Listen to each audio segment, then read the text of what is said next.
Wives and Daughters by Elizabeth Gaskell, dramatised in 9 episodes by Barry Campbell, with Catherine Helbut, Angela Pleasance, Tom Wilkinson, Robert Lang, Anne-Louise Lambert and Thelma Whiteley. Part 5, The Charity Ball.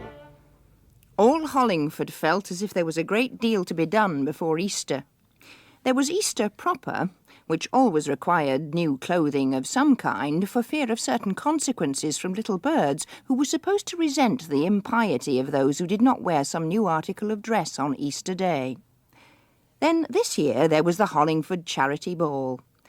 The evening of the day on which the ball was to take place, a servant rode over from Hamley Hall to Mr. Gibson's house with 2 lovely nosegays, with the Mr. Hamley's compliments to Miss Gibson and Miss Kirkpatrick.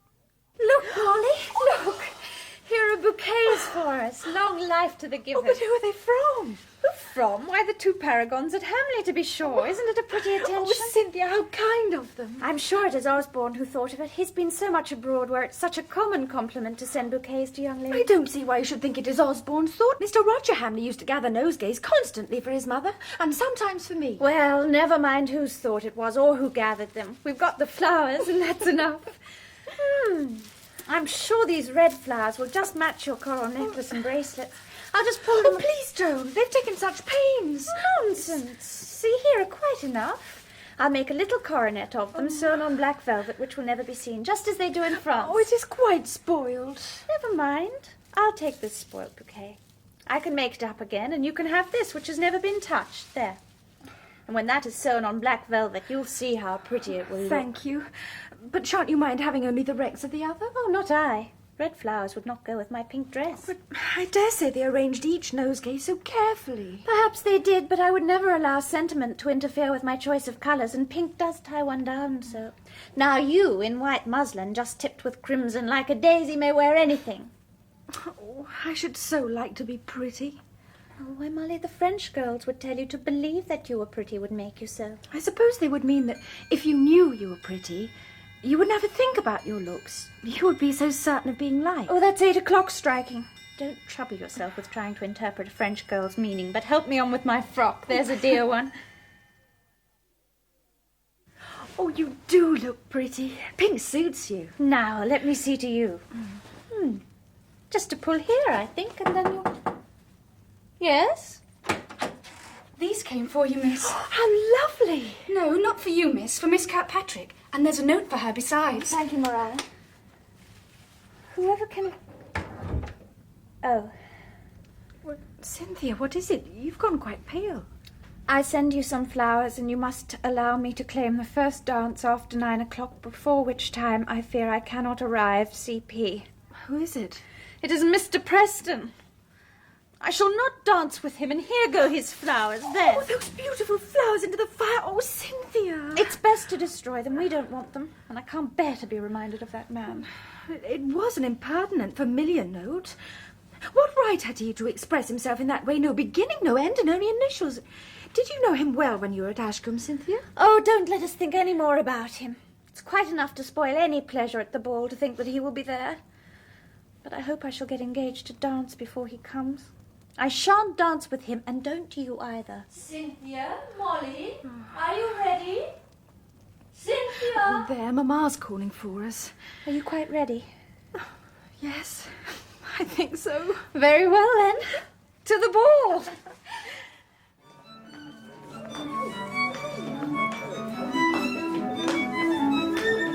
Upon my word, I really do think this is a better room than our Ashcombe courthouse.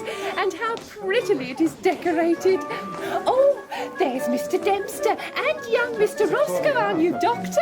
I declare it seems as if all Ashcombe were here.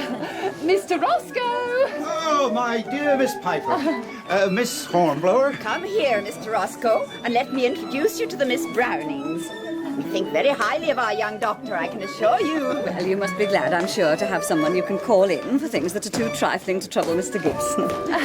Yes, Miss Browning, Mr. Roscoe. Good evening. Good evening. This is my sister, Phoebe. Good evening. Good evening. Who is that lovely girl in pink? Why, that's Cynthia Kirkpatrick. Oh, and there's Molly. Oh, and Mr. and Mrs. Gibson, Kirkpatrick as was. Well, I'm sure there can't be a better-looking family here tonight. Oh, to be sure. It's 2 or 3 years since Miss Kirkpatrick left Ashcombe. People did say Mr. Preston admired her very much, but she was so young. Can you introduce me? I should like to ask her to dance.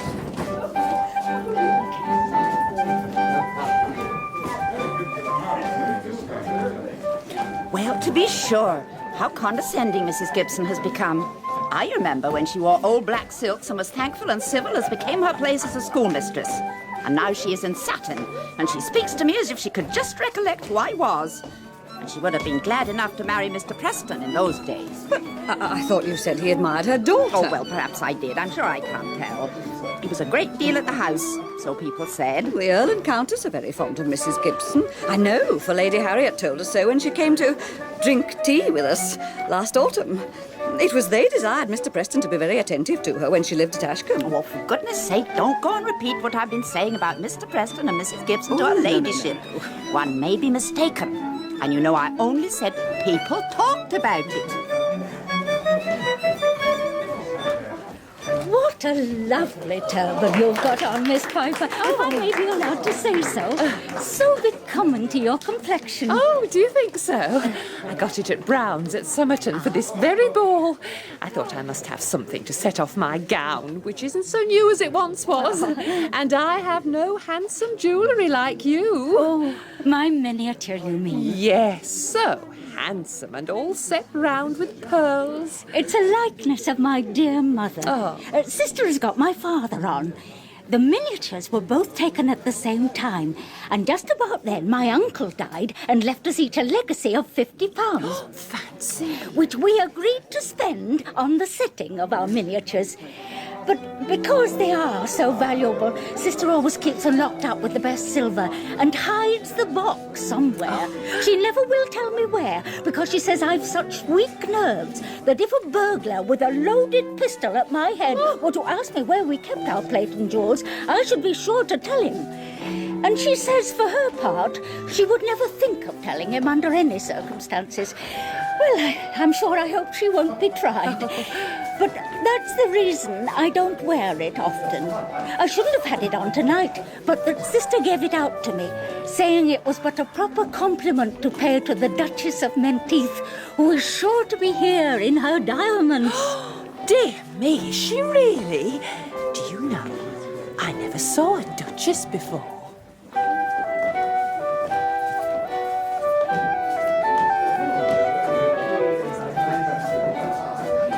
Dear Papa is always so very punctual.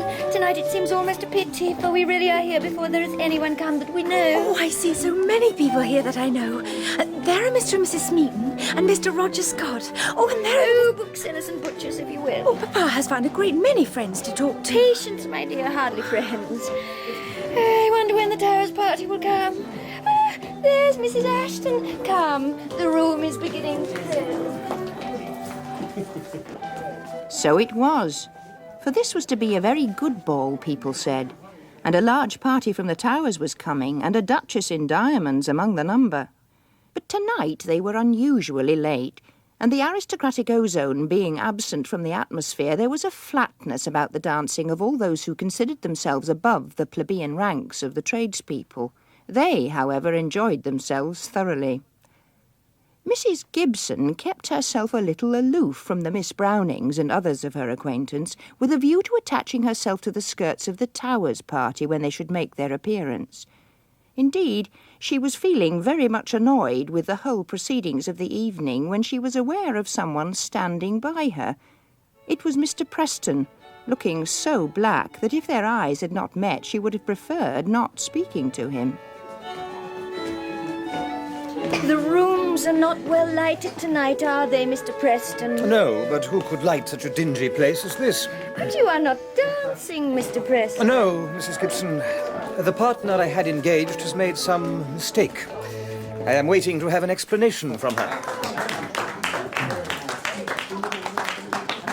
Oh, Mama! I'm quite out of breath. Oh, so am I. But oh, Cynthia, how well you danced. Your last partner was a gentleman, Cynthia, dear. You are improving in your selection. I really was ashamed of you before, dancing away with that attorney's clerk.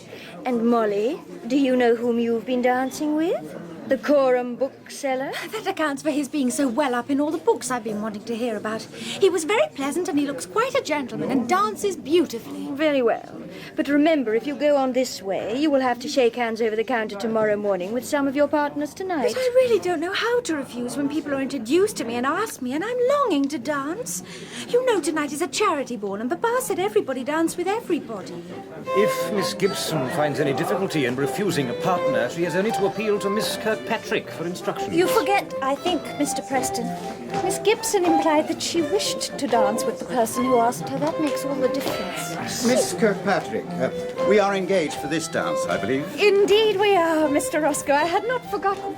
Come along. Miss Kirkpatrick has not done me the honour of wearing the bouquet I sent her, I see. She received it, I suppose, and my note? Yes, but we had already accepted 2 nosegays. Oh, yes, we were so sorry. Of course, I don't mean to say we could be sorry for anyone's kindness, but 2 such lovely nosegays had been sent from Hamley Hall, and they had come before yours, Mr. Preston.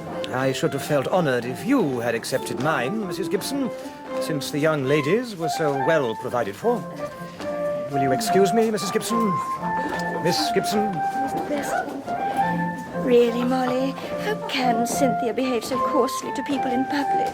If you mean Mr. Preston, he cannot be so much upset. He's gone straight over to Cynthia now. Oh, odd.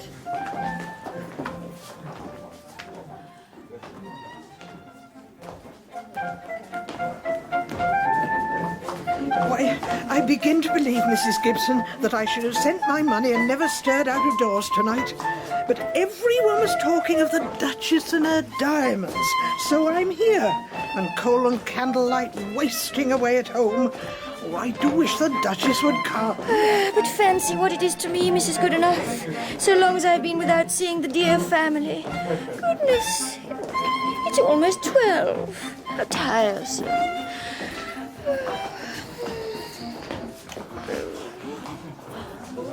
It's them! The Towers party come at last. Now I see my Lord and Lady Cumnor. And that must be the Duchess. The Duchess? Why, she's dressed like a girl and not a diamond on her. No, that can't be the Duchess. Surely, Mrs. Gibson, that can't be the Duchess. A dress which Farmer Hodgson's daughter might have worn, and not a diamond to be seen. Here we are at last. Why, Molly, how nice you are looking. Aren't we shamefully late? Oh, it's only just past 12, and I dare say you dined very late, Lady Harriet. It wasn't that. It was that ill-mannered woman who went to her own room after we came out from dinner, and she and Lady Alice stayed there, invisible, till we thought they were putting on some splendid attire, as they ought to have done. And at 10:30, when Mamma sent up to them to say the carriages were at the door, the Duchess sent down for some beef tea, and at last appeared à l'enfant, as you see. Mamma is very angry with her. But tell me, have you been dancing much, Molly? Yes, not every dance, but nearly all. I won't go back to those people.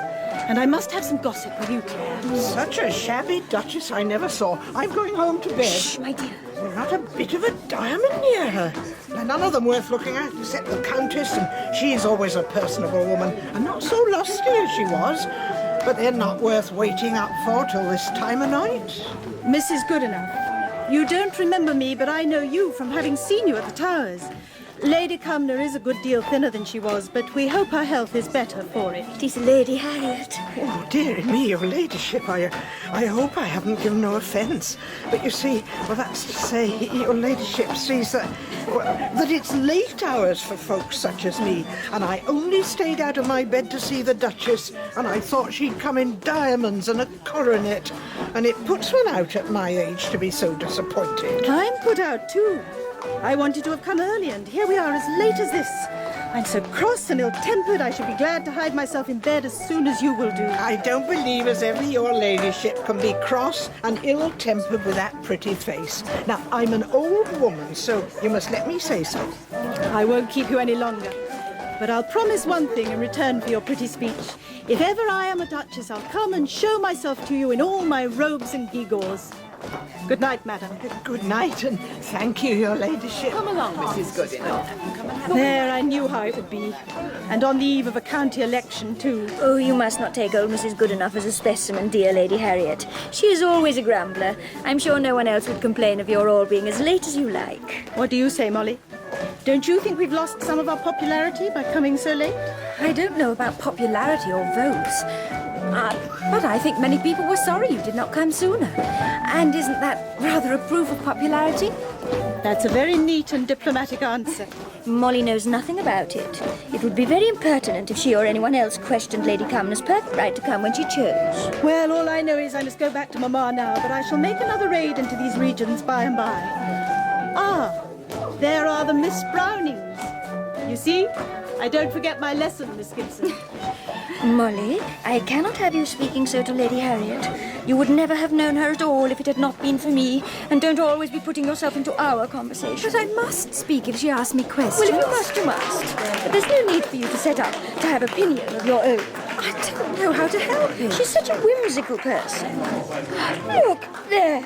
If she's not talking to Miss Phoebe Browning, and Miss Phoebe is so weak, she'll be easily led away into fancying she's hand in glove with Lady Harriet.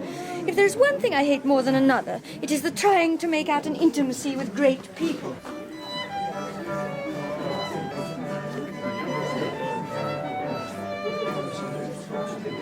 Why, Cynthia, what is the matter? Nothing. Why should there be? I don't know. But you look different to what you did. Tired or something. There's nothing the matter. Or if there is... Oh, don't talk about it. It's all your fancy. Molly had scarcely time to answer before being led off by her partner. She could hardly attend to him or to the figures of the dance for watching for Cynthia among the moving forms. When she did see her, to Molly's great astonishment, she was partnered by Mr. Preston. Later still, she caught a glimpse of her standing still, downcast, listening to Mr. Preston's eager speech. Again, she was walking languidly among the dancers, almost as if she took no notice of those around her. While this was going on, Lady Harriet had been speaking to her brother. Hollingford, you don't know how these good people here have been hurt and disappointed with our being so late, and with the Duchess's ridiculous simplicity of dress. Why should they mind it? Oh, don't be so wise and stupid. Don't you see? Wear a show and a spectacle. It's like having a pantomime with Harlequin and Columbine in plain clothes. I don't understand how Then you can... take it upon trust. They really are a little disappointed, whether they are logical or not in being so, and we must try and make it up to them. I know. You must go and dance with some of the townspeople. I'll ask Sheepshanks to introduce me to a respectable young farmer. And can't you get Captain James to make himself more useful? Oh, Harriet, you know I can't dance. I hate it. I always did. And what shall I say to my partner? I'll be merciful. You shall begin with Molly Gibson, your friend the doctor's daughter. She's a good, simple, intelligent girl. Now come along. Oh, really, Harriet? Come along.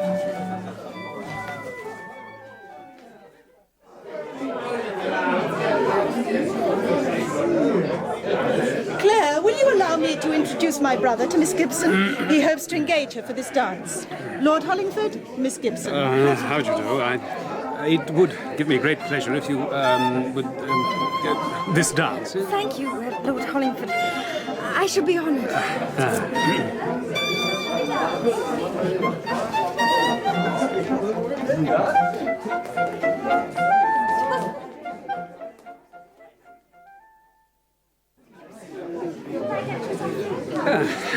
A most delightful experience. Thank you. Thank you, my lord. Excuse me. Cynthia! Cynthia! You see, Mrs. Gibson, I return your daughter safe and sound. Thank you, my lord. What a charming little lady she is. Most girls of her age are so difficult to talk to, but she's intelligent and full of interest in all sorts of sensible things, and well-read, too, and she was up in Le Reine Animal. And very pretty, too. Thank you, my lord. It was not an unsatisfactory ball upon the whole for Mrs. Gibson, although she paid the usual penalty for sitting up beyond her ordinary hour in perpetual glare and movement. The next morning she awoke irritable and fatigued, and a little of the same feeling oppressed both Cynthia and Molly. Cynthia, can't you take up a book and improve yourself? I am sure your conversation will never be worth listening to unless you read something better than newspapers. Yes, Mamma. Why don't you keep up your French? There was some French book that Molly was reading. Le Reine Animal. No, I never read it. Mr. Roger Hamley sometimes read pieces out of it when I was first at the hall and told me what it was about. Oh, well, then, I suppose I was mistaken. But it all comes to the same thing, Cynthia. You really must learn to settle yourself to some improving reading every morning. Rather to Molly's surprise, Cynthia did not reply a word, but dutifully went and brought down from among her Boulogne schoolbooks Le Siècle de Louis XIV. But after a while, Molly saw that this improving reading was just as much a mere excuse for Cynthia's thinking her own thoughts as the newspaper had been.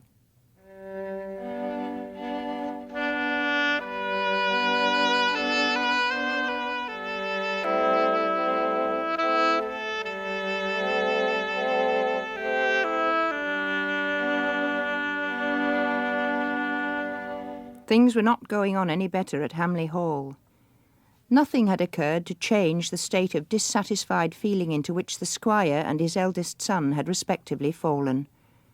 Roger Hamley did all in his power to bring the father and son together, but sometimes wondered if it would not have been better to leave them alone. Well, Father, I trust you feel somewhat rejuvenated after our walk? Aye. What's this? Who's been leaving cards? Robinson? Coming, sir. What's this card? Oh, Lord Hollingford called while you were out, Squire. His lordship was very sorry not to see you, Mr. Roger, and his lordship left a note for you. Mr. Osborne took it, I think, when he passed through. I asked his lordship if he'd like to see Mr. Osborne, but he said he was pressed for time. Didn't he ask for me? No, sir. I can't say as his lordship did. It was Mr. Roger he seemed so keen after. How very odd. Yes. Oh, Roger. Here's been Lord Hollingford wanting to see you. I know, Osborne. He left a card. He also left this note for you. What does it say? It is an invitation to dinner to meet Monsieur Geoffroy Saint-Honoré, the French anatomist. Here, read it for yourself, Father. Damn squiggles. So my Lord Lieutenant is taking some notice of the Hamleys at last. I suppose this trap is set for you, Osborne. What's this it says you've been writing that this French Mounseer is so taken with? It's not me, sir. Both note and call are for Roger. I don't understand it. These Whig fellows have never done their duty by me. But I think, sir, I've heard you say Lord Cumnor used to invite you, only you did not choose to go. Yes. What do you mean by that? Do you suppose I was going to desert the principles of my family and curry favour with the Whigs? No. Leave that to them. They can ask the heir of the Hamleys fast enough when a county election is coming on. I tell you, sir, it is not me Lord Hollingford is inviting, it is Roger. Yes. Roger is getting himself a name. He's been writing about these new French theories and discoveries, and this foreign savant very naturally wants to make his acquaintance, and so Lord Hollingford asks him to dine. It's as clear as can be. It has nothing to do with politics. You young men think you know everything. I tell you it's a palpable Whig trick. It's just like your conceit, Osborne, setting yourself up to say it's your younger brother they're asking for, and not you. I tell you, it's you. It's as plain as a pikestaff. They know they can't catch me with their chaff, but they've got up this French dodge. What business had you to go writing about the French, Roger? In my day, we were content to hate 'em and to beat 'em. But if it is you they've asked, I'll not have you going and meeting those foreigners at a Whig house. They ought to have asked Osborne. Besides, Osborne has got a bit of the Mounseer about him, which he caught with going off to the continent instead of coming back to his good old English home. Robinson! Where's the fella got to now? Robinson! Of course you'll go, Roger. 10 to 1 he'll be in another mine tomorrow. No, I won't run the chance of vexing him. I shall refuse. Oh, don't be such a fool. Really, my father is too unreasonable. You heard how he kept contradicting himself. Let us talk no more about it. How are the poems going, old fellow? I hope they're nearly ready to bring out. No, they're not. And if it weren't for the money, I shouldn't care if they were never published. What's the use of fame if one mayn't reap the fruits of it? Come now, we'll have no more of that. Let's talk about the money. I shall be going up for my fellowship examination next week, and then we'll have a purse in common. And you shall take me to Winchester and introduce me to your wife. It will be a month next Monday since I brought her from France and left her there. In her letter this morning, she bids me give you such a pretty message. But you must read it for yourself later on. Yes, I will. But now I must write to Lord Hollingford. For some days after the ball, Cynthia seemed languid and was very silent. Molly, who had promised herself fully as much enjoyment in talking over the past gaiety with Cynthia as in the evening itself, was disappointed. Mrs. Gibson, it is true, was ready to go over the ground as many times as anyone liked, but her words were always like ready-made clothes and never fitted individual thoughts. Ah, Mr. Osborne, you should have been there. I said to myself many a time how really you should have been there. You and your brother, of course. I thought of you very often during the evening. Did you? Now that I call very kind of you. Cynthia, darling, do you hear what Mr. Osborne Hamley was saying? He thought of us on the evening of the ball. He did better than merely remember us. We owe him thanks for those beautiful flowers, Mamma. Oh, you must not thank me exclusively. I believe it was my thought, but Roger took all the trouble of it. I consider the thought as everything. However, I'm afraid the flowers were too late to be of much use, though. I met Preston the next morning, and of course we talked about the ball. I was sorry to find that he had been beforehand with us. He only sent one nosegay, and it did not come until after we had received the flowers from Hamley. Mr. Preston's bouquet was just one of those formal affairs anyone can buy at a nursery garden, which always strike me as having no sentiment in them. Mr. Preston had no business to speak as if he had forestalled you. It came just as we were ready to go, and I put it into the fire directly. Cynthia, my dear love, what an idea of yourself you will give to Mr. Osborne Hamley. But to be sure, I can quite understand it. You inherit my feeling, my prejudice, sentimental, I grant, against bought flowers. I would rather 2 or 3 lilies of the valley gathered for me by a person than the most expensive bouquet. I used some of your flowers, Mr. Hamley, to dress Molly's hair. It was a great temptation, for the colour so exactly matched her coral ornaments. But I believe she thought it treacherous to disturb the arrangement, so I ought to take all the blame on myself. The arrangement was my brother's, as I told you, but I'm sure he would have preferred seeing them in Miss Gibson's hair rather than in the blazing fire. Mr. Preston comes off far the worst. I wore mine just as they were sown. Speaking of lilies of the valley, is it true that they grow in Hurstwood? It is not the season for them to be in flower yet, but when it is, I think we must take a walk there. A little picnic, in fact. You'll join us, won't you, Mr. Osborne? I should like it very much, but I may not be at home. Roger is more likely to be here, I believe, at that time, a month hence. Oh, but you must be with us. We must wait for Mr. Osborne Hamley, must we not, Cynthia? I'm afraid the lilies won't wait.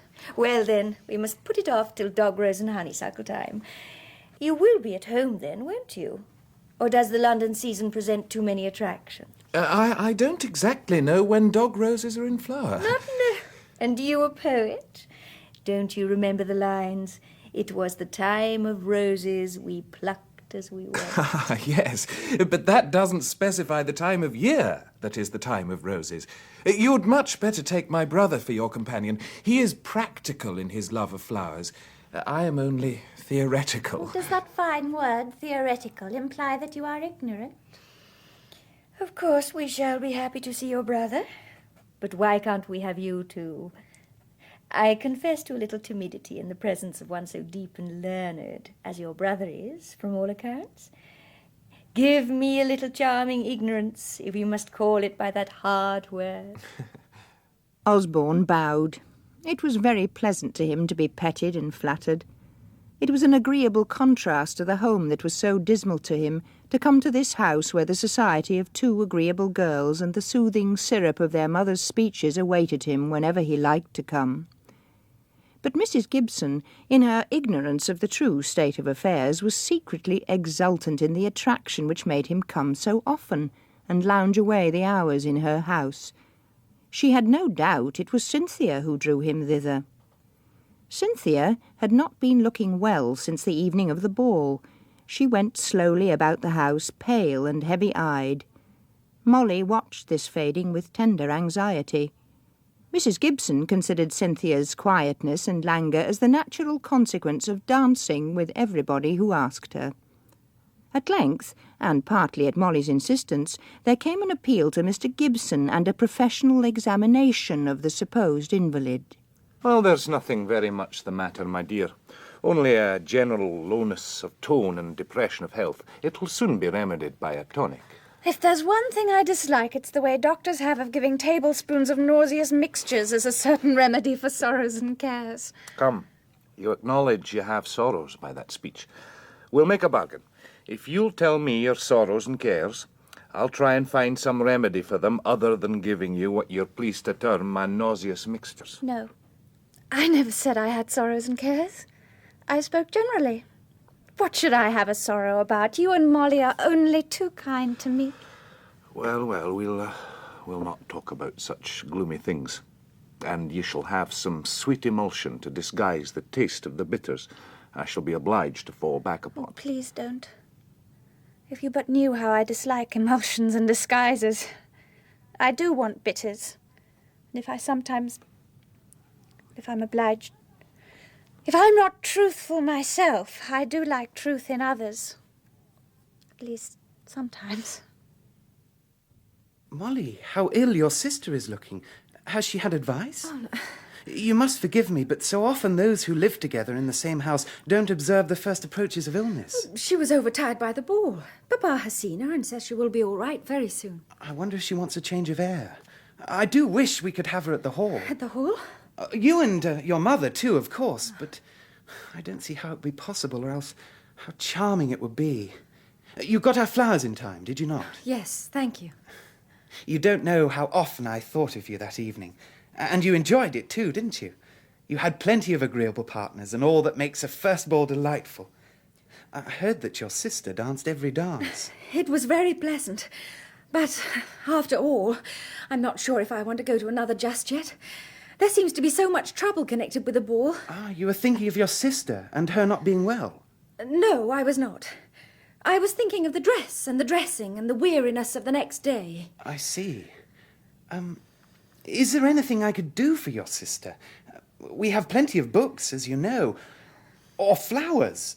She likes flowers. Oh, and our forced strawberries are just ready. I will bring some over tomorrow. I'm sure she will like them. For some reason or other, unknown to the Gibsons, a longer interval than usual occurred between Osborne's visits, while Roger came nearly every day, always with some fresh offering by which he openly sought to relieve Cynthia's indisposition as far as it lay in his power. Her manner to him was so gentle and gracious that Mrs. Gibson became alarmed, lest, in spite of his uncouthness, as she was pleased to term it, he might come to be preferred to Osborne. In her quiet way she contrived to pass many slights upon Roger, but the darts rebounded from his generous nature. At last there came the day when Mrs. Gibson went beyond her usual negative snubbiness. Can you reach that one there? Oh, 25. Please, Cynthia, Molly, I am perfectly aware that you are plucking the broken roses from the windowsill when you should be attending to your improving reading. Really, I can hardly count my stitches with all your nonsense. Molly? Yes, what is it? Mr. Roger Hamley. Oh, how tiresome. Oh, Mr. Hamley, how nice. Mrs. Gibson, what a lovely day. I see that your roses are out. No need for any more Hamley roses now. I agree with you. You have been very kind in bringing us flowers so long. But now that our own are out, we need not trouble you any more. Well, at any rate, my trouble will be overpaid if I may have that broken bunch you are holding, Miss Kirkpatrick. Old lamps for new, certainly. I wish one could always buy nosegays such as you have brought us as cheaply. You forget the waste of time that I think we must reckon as part of the payment. Really, Mr. Hamley, we must learn to shut our doors on you if you come so often and at such early hours. I settle myself to my own employment regularly after breakfast till lunchtime, and it is my wish to keep Cynthia and Molly to a course of improving reading. But with early visitors, it is quite impossible to observe any regularity of habits. I believe I have been very thoughtless. I'll not come so early again, but I had some excuse today. My brother told me you had made a plan for going to see Hurst Wood when the dog roses were out, and they are earlier than usual this year. I've been to see. He spoke of a long day there, going before lunch. The plan was made with Mr. Osborne, Hamley. I could not think of going without him. I had a letter from him this morning in which he named your wish. He says he fears he cannot be at home till they are out of flower, but the day is so lovely. I thought that the plan of going to Hurstwood a charming excuse for being out of doors. Thank you. How kind you are. And so good, too, in sacrificing your natural desire to be with your father as much as possible. I am glad to say my father is so much better than he was in the winter that he spends much of his time out of doors in his fields. And when do you return to Cambridge? Oh, it is uncertain. You probably know that I'm a fellow of Trinity now. I'm thinking of going up to London soon. London is the true place for a young man. Perhaps, however, we may see you once again before you go. Certainly I shall come. My stay in London will not exceed a fortnight or so. Is there anything I can do for you there, Miss Kirkpatrick, or you, Miss Gibson? No, thank you very much. But here, do take these fresh roses. You deserve these. Do throw that poor shabby bunch away. Thank you. At any rate, the afternoons and evenings will be the most delicious time of day a month hence, Miss Kirkpatrick, will they not? I suppose we shall see you when you return. And pray, tell your brother how we are longing to have a visit from him again. I will indeed, but I must take my leave. Mrs. Gibson? Miss Gibson? Miss Kirkpatrick? Please, remember me to your father. Of course, Miss Gibson. Good morning, Mr. Hamley. Yes. I can't think why he will come at such untimely hours. It is different with Osborne. We are so much more intimate with him. I see, Mamma.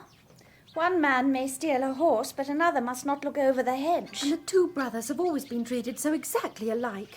And there has been such a strong friendship between them that it is no wonder Roger thinks he may be welcome where Osborne is allowed to come at all hours. Oh, very well, my dears. When I was young, it wouldn't have been thought becoming for girls of your age to fly out because a little restraint was exercised. They would have supposed that there might be some good reasons why their parents disapproved of the visits of certain gentlemen. But that was what I said, Mamma. One man may Be steal... quiet, child. All proverbs are vulgar. And I do believe that that is the vulgarest of all. You are really catching Roger Hamley's coarseness, Cynthia. Mamma, I don't mind you abusing me, but Mr. Roger Hamley has been very kind to me while I've not been well. I can't bear to hear him being disparaged. If he's coarse, then I've no objection to being coarse as well. Molly's tears were brimming over at these words. She could have kissed Cynthia for her warm partisanship, but afraid of betraying emotion and making a scene, as Mrs. Gibson called any signs of warm feeling, she ran upstairs to her room. Soon, both Osborne and Roger Hamley had left the neighbourhood. In spite of all that Mrs. Gibson had said about Roger's visits being ill-timed and intrusive, she began to feel as if they had been a very pleasant variety, now that they had ceased altogether. He and his brother had always been ready to do numberless little things which only a man can do for a woman. Small services which Mr. Gibson was always too busy to render. Osborne came home first. He returned, in fact, not long after Roger had gone away, but he was languid and unwell and felt unequal to any exertion. Thus, a week or more elapsed before any of the Gibsons knew that he was at the Hall, and then it was only by chance that they became aware of it. Why, Osborne, is it you? I thought it was an old man loitering before me. I didn't know you'd come back. Yes, I've been at home nearly 10 days. I dare say I ought to have called on your people, for I made a half-promise to Mrs. Gibson to let her know as soon as I returned. But the fact is, I'm feeling very good for nothing. This air oppresses me. You'd better go home at once, and I'll call and see you later today. No, you mustn't on any account. My father is annoyed enough about my going from home so often, and he puts down all my languor to my having been away. May I ask where you spend your time when you're not at Hamley Hall? No. I will tell you this. I stay with friends in the country. I lead a life which ought to be conducive to health because it is thoroughly simple, rational, and happy. And now I've told you more about it than my father himself knows. He never asks me where I've been, and I shouldn't tell him if he did. At least, I think not.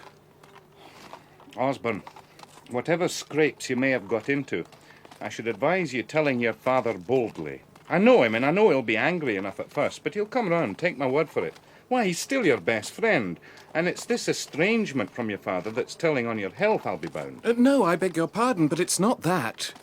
I am really out of order. I dare say my unwillingness to encounter any displeasure from my father is the consequence of my indisposition, but I'll answer for it, it is not the cause of it. My instinct tells me there is something really the matter with me. Come, don't be setting up your instinct against the medical profession.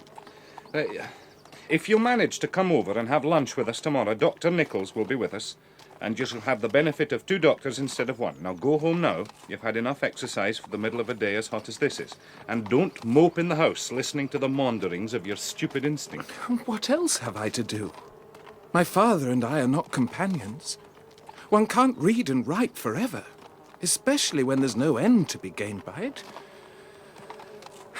I don't mind telling you that I've been trying to get some of my poems published, but there's no one like a publisher for taking the conceit out of one. Not a man amongst them would have them as a gift. Oh, so that's it, is it? I thought there was some mental cause for this depression of health. Well, I wouldn't trouble my head about it if I were you, though that's very easily said, I know. Try your hand at prose. But at any rate, don't go fretting over spilt milk. But I mustn't lose my time here. Come over tomorrow, as I said. Stand still, you brute. Come on. There. Yes, tomorrow. And what with the wisdom of 2 doctors and the wit and folly of 3 women, I think we shall cheer you up a bit. Come on. Osborne Hamley made his appearance at the Gibsons a considerable time before luncheon the next day, and no one objected to the earliness of his call. He was feeling better. There were few signs of the invalid about him, and what few there were disappeared under the bright, pleasant influence of such a welcome as he received from all. Then there was lunch, when everyone was merry and hungry, after which Dr. Nichols and Mr. Gibson spent some time with Osborne discussing his condition. I hope you noticed the difference in our occupations, Mr. Hamley. Molly devotes herself to the useful, tying up carnations, and I do the ornamental, gathering flowers. You, on the other hand, lounge idly in your chair. Please, under what heading do you class what you are doing? I think you might help one of us. I don't know what I can do. I should like to be useful, but I don't know how. And my day is past for purely ornamental work. You must let me be, I'm afraid. Besides, I'm really rather exhausted by being questioned and pulled about by those good doctors. What? You don't mean to say they've been attacking you since lunch? Yes, indeed they have. And they might have gone on till now if Mrs. Gibson had not come in opportunely. I thought Mamma had gone out some time ago. I saw her not 10 minutes ago. Do you want her? Oh, no. No, not at all. Only she seemed to be in such a hurry to go out, I fancied she'd set off long ago. She had some errand to do for dear Lady Cumnor. Oh, are the family coming to the Towers this autumn? I believe so, but I don't know. I don't much care. They don't take kindly to me. But I should have thought that such a very unusual blot in their discrimination would have interested you in them as extraordinary people. Is that a compliment? Or if anyone pays me a compliment, please let it be short and clear. I'm very stupid at finding out hidden meanings. What are you two talking about? It's only a discussion on the best way of administering compliments. Oh, I see. I don't like them at all in any way. But perhaps it's rather sour grapes with me. Nonsense! Shall I tell you what I heard of you at the ball? Or shall I provoke Mr. Preston to begin upon you? It's like turning a tap, such a stream of pretty speeches flows out. For you, perhaps, but not for me. For any woman. It's his notion of making himself agreeable. If you dare me, Molly, I'll try the experiment, and you'll see with what success. Oh, no, don't, pray. I do so dislike him. Why? Oh, I don't know. He never seems to know what one is feeling. Do you know him? Yes, by sight, and I think we were once introduced, but you know, we're much farther from Ashcombe than you are here in Hollingford. Oh, but he's coming to take Mr. Sheepshank's place, and then he'll live here altogether. Molly? Who told you that? Papa. Didn't you hear him? Oh, no, it was before you were down this morning. Well, I think I've gathered quite enough flowers, and this heat's very tiring. I think I shall go in now. And if you'll excuse me, I must return to Hamley. It's been so pleasant to see you all again. Well, and for us to see you, Mr. Osborne. I think, Cynthia, that I shall stay a little and finish my task. Very well. Cynthia, Come in, Molly dear. Are you quite all right? Yes. Do you know what I've been thinking lying here? I think I've been here long enough and that I'd better go out as a governess. Cynthia, what do you mean? Oh, you've been asleep. You've been dreaming. You're overtired. Oh, how good you are, Molly. I wonder if I'd been brought up like you, whether I should have been as good. But I've been tossed about, so... Then don't go and be tossed about any more. Oh, dear, I had better go. But you see, no one ever loved me like you. And I think your father... It's hard to be driven out. Cynthia, I'm sure you're not well. I suppose there's no escaping one's doom. Am I not a grand young lady to have a doom? Oh, why, Molly, how pale and grave you look. You ought not to care so much for me. I'm not good enough for you to worry yourself about. I've given myself up long time ago as a heartless baggage. Nonsense. I wish you wouldn't talk so, Cynthia. Oh, how hot it is. My child, what dirty hands you've got. And face, too. Well, have I? Then I'd better go and wash before Mamma returns. Will you come down soon? Yes, soon. What a fool. What a fool I was. Some weeks after the time he had anticipated, when he spoke of his departure to the Gibsons, Roger Hamley returned to the Hall. One morning, when Osborne called, he told the Gibsons that his brother had been home 2 or 3 days. 2 or 3 days? Yes. Why has he not come here, then? Mamma. It is not kind of him not to come and see us as soon as he can. Tell him I say so, Osborne. Pray do. He must come. But Roger did not choose to call for 2 weeks, and the consequence was that when he did go to the Gibson house, the ladies were out. But he received a little pretty 3-cornered note from Mrs. Gibson. My dear sir, how is it that you are become so formal all of a sudden, leaving cards instead of awaiting our return? Fie, for shame! If you had seen the faces of disappointment that I did when the horrid little bits of pasteboard were displayed to our view, you would not have borne malice against me so long, for it is really punishing others as well as my naughty self. If you will come tomorrow, as early as you like, and lunch with us, I'll own I was cross and acknowledge myself a penitent. Yours ever, Hyacinth C.F. Gibson. There was no resisting this, and so Roger went, and Mrs. Gibson caressed and petted him in her sweetest, silkiest manner.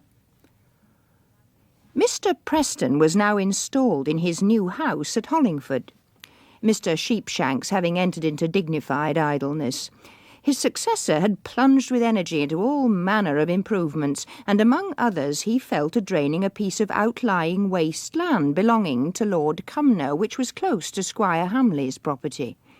It was not often that Squire Hamley rode in this direction nowadays, but one morning he set out to visit an old tenant who was ill. I thought you'd come, Squire. Your father came to see my father as he lay a-dying. Come, Silas, don't talk of dying. We shall soon have you out and about, never fear. Master Roger was here yesterday. Yes, I know. I'm a deal nearer to heaven today, I am. I should like you to look after the covers in the West Spinney, Squire.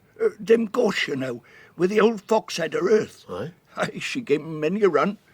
Them navvies, I call 'em navvies, though some of 'em is men as was turned off your own works. What of 'em? They're a-pulling up the gorse and brush to light their fires. There'll be nothing of a cover left if you don't see after 'em. I didn't tell Parson, but he's all for the Earl's folk. I know I frogged him well, I did, but he were after pheasant's eggs. I didn't know you were an orphan. Lord, forgive me. He's thinking of David Morton, the cripple, as used to go about trapping venison when he was capering. Why, he died, well, it must be 20 years ago. Aye, but grandfather goes off in this way after a bout of talking. He seems to be dreaming of old times. Mr. Roger said he'd be coming by this morning, but old Silas will likely sleep an hour or more if he's let be. I wish I'd said goodbye to him. Drops off so sudden. Well, I'll come again. Tomorrow. Thank you, Squire.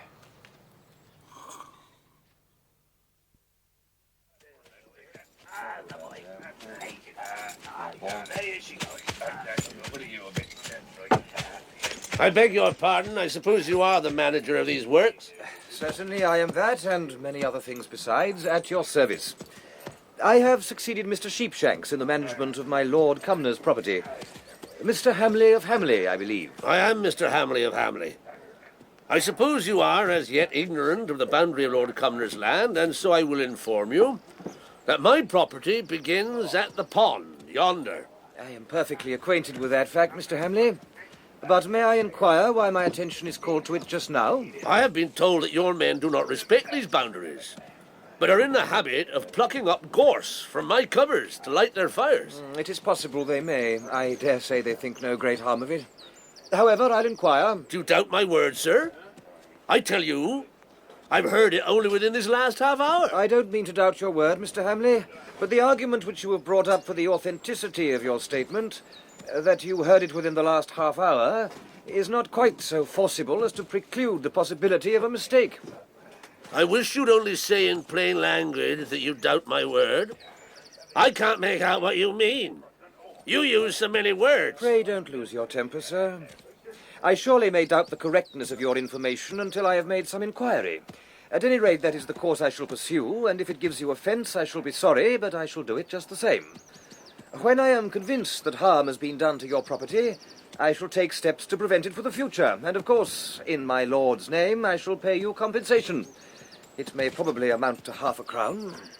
I don't know who you are, but I've known land agents who are gentlemen, and I've known some who are not. You belong to this last set, young man, that you do. I really feel sorry to see a man of your age in such a passion. Mr. Preston, I can hardly understand what you mean by your last words.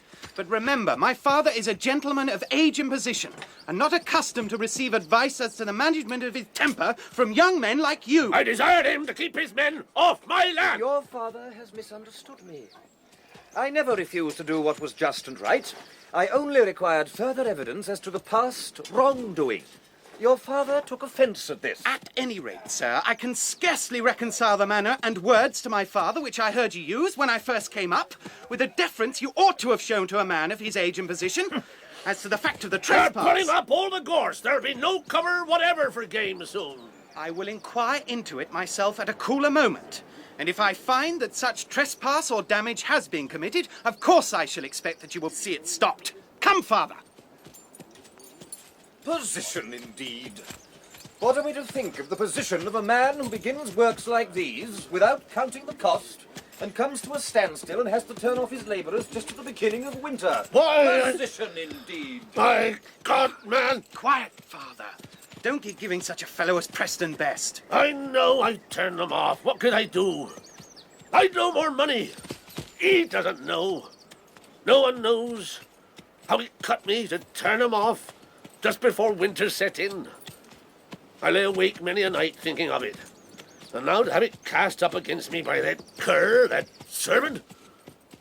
But I'll go on with the works, I will. If only to spite him. I'll show him who I am. A Hamley of Hamley takes a higher position than his master. I'll raise the money somehow. Father. I'll go on with the work, you see, if I don't. You shouldn't have stopped me, Roger. I wish to heaven I'd horsewhip that fella, I do. I couldn't help it. How could I? I was drained dry of ready money. I wish the land was drained as dry as I am. Aye. Laugh, lad. It does me good to see thee laugh a bit after Osborne's long face, which always grows longer at the sight of me. Look here, father. I'll manage somehow about the money for the draining. Trust me. Oh, Roger, but how will you get it? It's hard enough work. Never mind, I'll get it. Remember, I'm senior wrangler and a very promising young writer, as the review called me. Oh, you don't know what a fine fella you've got for a son. You should read the reviews to know all my wonderful merits. I did. Gibson showed it me. I should have understood it better if they could have called the animals by their English name. But it was an answer to an article by a French writer. I'd have let him alone. We had to beat him, and we did it at Waterloo. But I would not demean myself by answering any lies of theirs. Why, Father!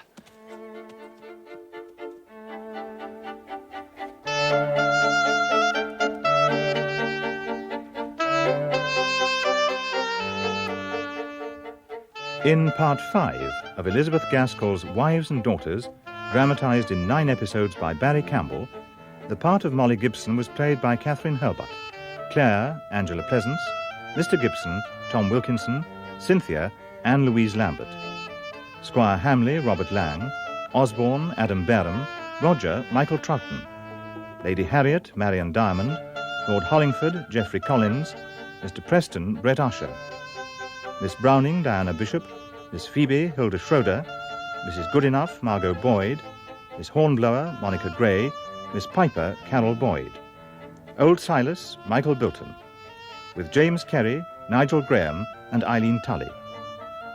Thelma Whiteley was Mrs. Gaskell. The music was composed by Rachel Portman and the director was Jane Morgan.